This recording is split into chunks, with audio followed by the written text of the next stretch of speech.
sedang noben sing ban ngisi kelaju sing deha opnai Agos sedang nadu tarik desi tarik Agos terter baradin walidap kelaju sing tengis ai kendau dan dugi try pada kiba ai kendau shwa kis kelaju sing hadir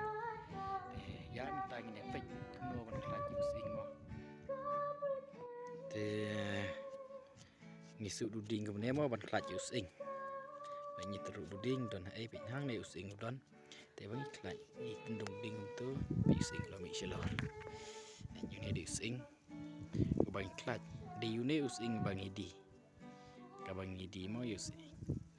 but using udang long pade udan sini sepo ini sing bedang long ni kini di sing bedang long kini adalah he usah he ni kan wal hadin bang ladap kelaj is ai do kendau mantap ini kan badan te using hata kapor using satau so Yesus laka jaga kerja dan jujur usai tak ukai unriana jangan menjingwa auna besuhan nang bangan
Amen.